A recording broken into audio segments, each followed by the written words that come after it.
Vamos ahora sí a comenzar el debate. Vamos a hablar del segundo centenario de la Constitución de Cádiz de 1812, la PEPA, la primera Constitución española. Hoy se han celebrado diversos actos conmemorativos. Ahora, en estos tiempos en los que estamos ahora, en tiempos de crisis, en tiempos de reformas, hay que echar la vista atrás para empaparnos de ese espíritu de 1812, Yolanda. Ha habido también una gran evolución en lo que es aspectos sociales y en aspectos tecnológicos que nos están llevando pues también a la necesidad de revisar muchos aspectos de los que teníamos y tal vez ese espíritu que nació en el año 1812 de intentar llegar a un consenso y una modificación de estructuras anteriores y cambiar el panorama entonces político.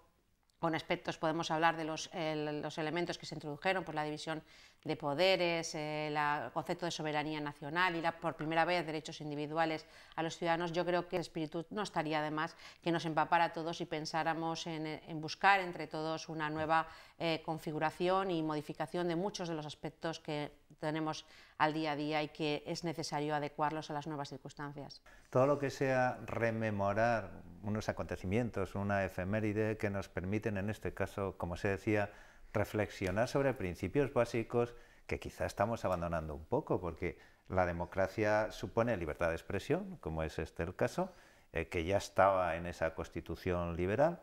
Supone, lógicamente, una división de poderes que ahora está bastante contaminada. Ahora comentábamos, a propósito del caso anterior, y comentábamos cómo se cruza el Ejecutivo con el Legislativo y con el Judicial. Yo aprovecho este análisis crítico, a propósito de esa reflexión.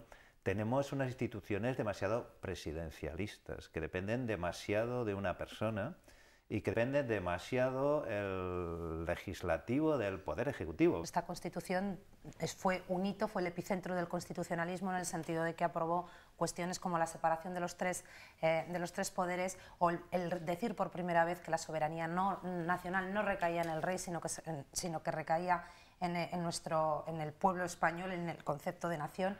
Pues esa manera de proteger la libertad de prensa o la libertad de los derechos individuales o incluso el derecho a la propiedad. Yo quisiera hacer un homenaje, además ella lo sabe bien, que es de Teruel, porque también Aragón estuvo representado en ese momento, estuvo representado por el diputado turolense Vicente Pascual Esteban. Las tres ideas, las tres columnas de la Constitución de Cádiz era la soberanía, la unidad y la libertad. Yo creo que la libertad, después de haber sido ocupados por los franceses, era como un grito en ese momento que necesitaban los españoles y que por primera vez le dijeran que era una nación. Yo creo que no forma parte de una memoria pasada, por así decirlo, de moda, sino en este momento yo creo que es una manera también de afrontar una Constitución que nos recuperó para las democracias en el año 78. Yo creo que esa es la Constitución que nosotros tenemos que mirar con el retrovisor de lo que fue la Constitución de Cádiz. Yo creo que se tiene que avanzar en algunos aspectos, por eso hablaba de la necesidad de adecuar estructuras, pero lo que existe realmente en estos momentos es a lo mejor una falta de acuerdo y de consenso necesario que nos diera una Constitución que tuviera pues tanta vigencia y tanta unanimidad como tiene la del 78.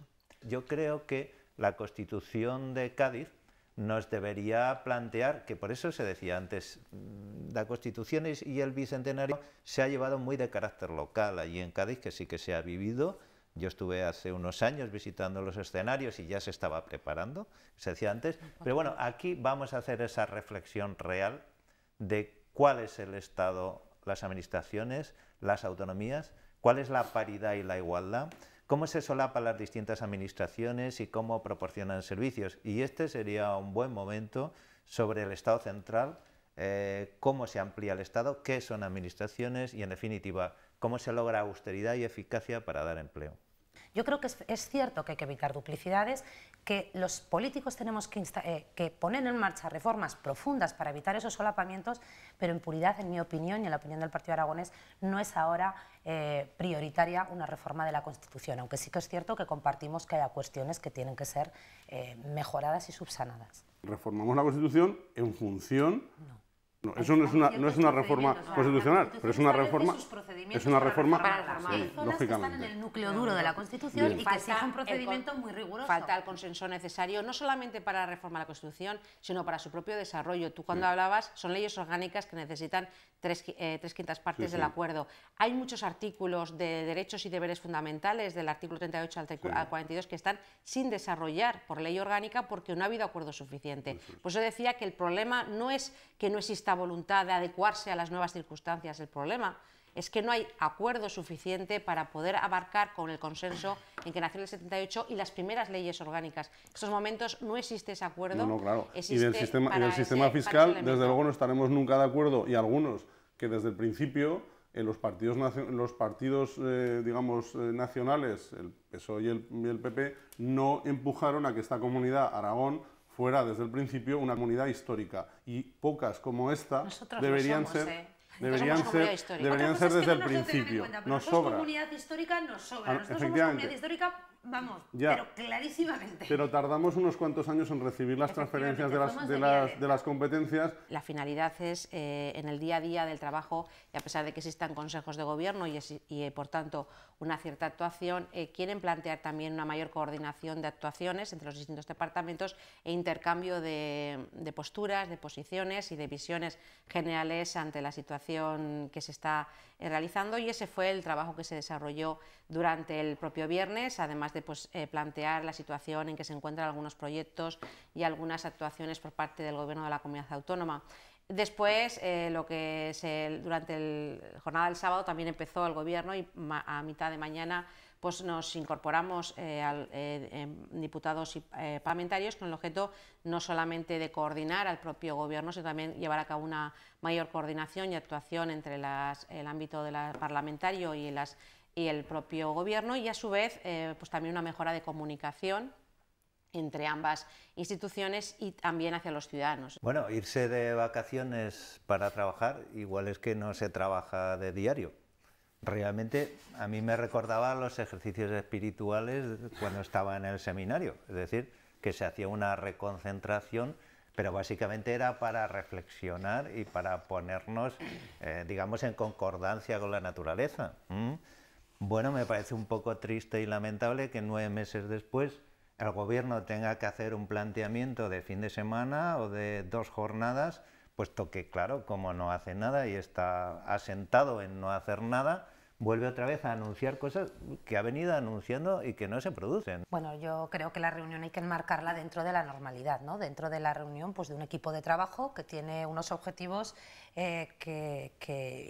por delante, que tiene que compartir y perfilar determinadas estrategias políticas de comunicación, de sumar sinergias comunes, y yo creo que a eso responde esa reunión. Desde luego, los políticos que se reunieron en el monasterio de Rueda no se iban de vacaciones ni en una jornada lúdico-festiva, porque cuando los políticos queremos descansar nos vamos a nuestros pueblos, a nuestras casas, y no nos juntamos con los compañeros de trabajo. O sea que yo creo que se fueron a trabajar, y la reunión hay que enmarcarla dentro de la normalidad, como la que se celebró en la Sierra de Albarracín y como yo entiendo que se celebrarán otras, porque los equipos de trabajo tienen a veces que desarrollar un plus y a veces pues se desarrollan en los fines de semana, y efectivamente esto lo hacen los políticos, lo hacen las empresas y lo hacen muchísima gente que trabaja en las organizaciones. Una de las decisiones que, si no se adoptó allí, coincidió en el tiempo, fue que Aragón acaba de firmar su mayor crédito de la historia, de 150 millones a 2 entidades bancarias, BBVA y Bankia, durante 3 años al 5,8. Sería en un consejo de gobierno. Eso se hizo no antes. Salió al día siguiente, salió el mismo día que se estaba haciendo la reunión.